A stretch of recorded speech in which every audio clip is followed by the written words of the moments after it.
Keleen Bishop here, and today I'm going to show you, we're going to draw portraits in 30 days. Each day you're learning something new and different and unique, bringing my knowledge, my skills, my expertise to the table, and giving you my sauce. I have made thousands and thousands of dollars just off drawing portraits and commissions, so I know a thing or two when it comes to drawing. So I'll also be giving you tips, tricks, inspirations, ideas to get prolific in doing portraits. So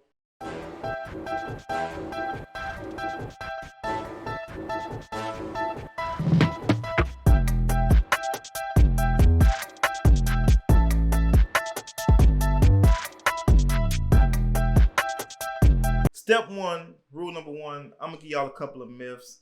I'm gonna kill a couple of myths that I always hear. It's a talent that you must be born with. That's a lie. I learned how to draw in my 20s. Over 10 years ago, I learned how to draw, and I didn't even start drawing until I was 20-some years old. Never picked up a pencil, started drawing before then. Even as a kid, never drew anything. So I started when I was in my 20s, so don't believe that you have to be born with this type of talent. Another myth is that you need the best of the best art supplies and whatever. You don't. I'm going to give you a quick art supply list that just get you started. And two items that to get you started is a number 2 pencil that you can find probably anywhere, and a piece of paper. It could be typing paper, notebook paper. This right here is basic typing paper.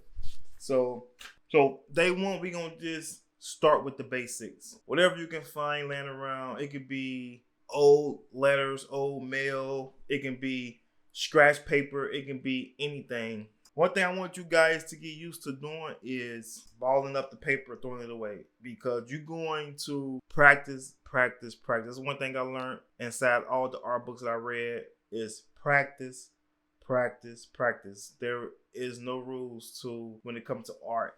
And when I say rules, there is no you must do this, you must do that. Art is creative. Art is expressive.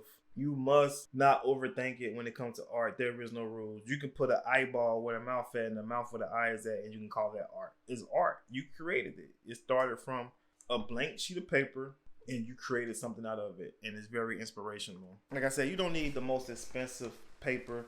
This is day one, episode 1, and it's just getting the right materials. There is no such thing as right material. Like I said, we're going to do with a number 2 pencil and just some typing paper. And we're going to learn other items that you can use if that's optional. So if you wanted to purchase some better equipment because you might feel like in your head that you need the best of the best, I will give you my suggestions of what you should get.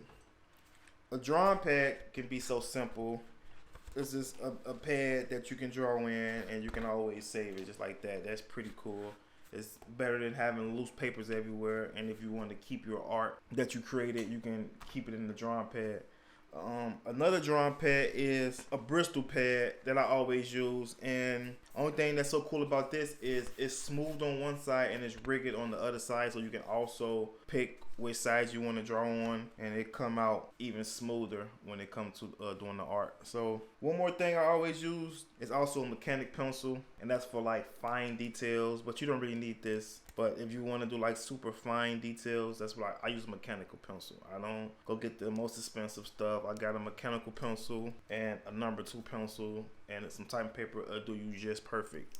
If you wanted to get a little bit more advanced, you can get pencils that's drawing pencils that's specifically for drawing. And I'm gonna give you some tips about drawing pencils. They come in shades from H or number 2 all the way up to super light. I can break that down to you, and they go from the number 2 pencil all the way down to super dark. So I'm gonna give you an example. If the number 2 pencil start at HB, and we're gonna say that's just the middle, that's HB. HB is just the number 2 pencil, and we're gonna just say that's the middle. So that's just the basic shade. And to get it darker, you just press down harder. And to get it lighter, just relieve some of the pressure. And when you draw, relieve some of the pressure. And that's how you make dark and light lines. But if you want to be like, you can control your pressure and you want it to be perfect how you want it, so it go from HB, then it go to F, and we're gonna go to the left of it. So it's gonna go from HB to F to H, Then go to 2H, 3H, 4H, etc. all the way up to 9H.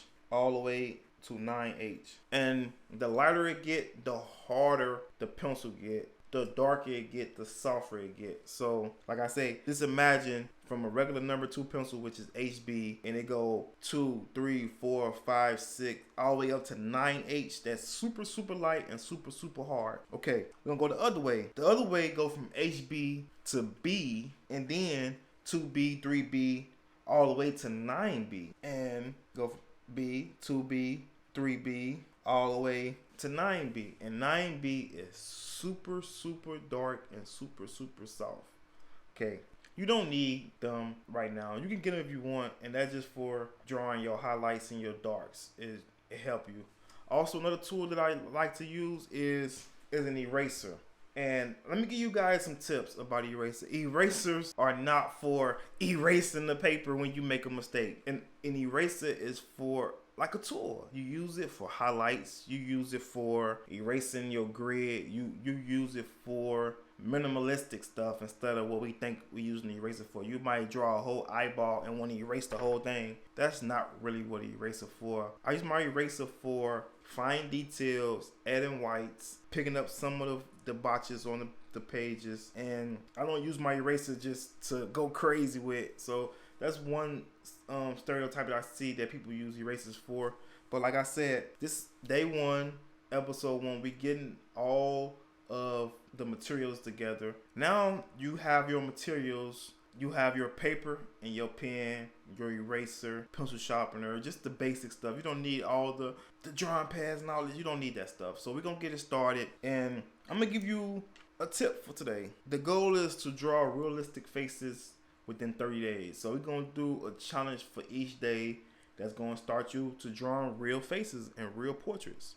So what I will say, it might sound crazy or eccentric or weird to you. We're going to just draw shapes. Practice with drawing shapes. Practice with your arm movement. Practice with learning different techniques that come with drawing. So practice holding your pencil. Practice moving your arm in a circle. Practice making different shapes. Boxes, triangles. The same stuff that you learned inside of preschool, kindergarten, first grade, etc. Basic. Because if you really look at anybody's face or the stuff that you want to draw, you're really looking at shapes. A face is an oval. An eyeball is an oval. Lips are oval. The eyeball shape is a circle inside of a circle. It's a spear. Ears, like the nose is circles, 3 circles. So it's like once you learn how to really draw shapes and really look at the items as shape, your drawing will be 10 times better. So like I said, this is day 1. The first tip is just getting your art supplies together, testing them out, seeing what works, seeing how everything feels, seeing how the paper feels, seeing how the pencil feels on the paper. Don't be afraid to do this. Don't be afraid to do this. You're going to do a lot of this and throwing it away and starting over. You can keep it in a portfolio to see where you started at to where you at now, but I have so many papers I just threw away and started over. So the goal is to get you guys to be drawing realistic portraits like this, and with the tips and the ideas that I will be giving you guys, you will get it. So like I said, all you need is some typing paper or any type of scratch paper and a number 2 pencil. You don't need the fancy stuff, but I will be giving you guys the plugs to my art store, my partnership. Today, this video is brought to you by Blick Art Supplies, one of my partners, where I collab with Blick Art Supplies, and they have so many specials, promos, where you can go get all the art materials that you need in one spot. And definitely check out the link. It's going to be in the description. I'll also be giving you the description or the link in the description to my Amazon storefront with all the lists of what you need to begin as an artist. So definitely check out my Amazon storefront and check out Blick Art Supplies. And this day 1, don't forget to hit that bell and that subscribe button, because I will be posting a video every day teaching you guys how to do portraits and giving you the sauce on how to become prolific artists. So Let's get it. This is day 1. See y'all tomorrow for day 2. Let's get it. KelenBishop.com. You already know what it is. We in it.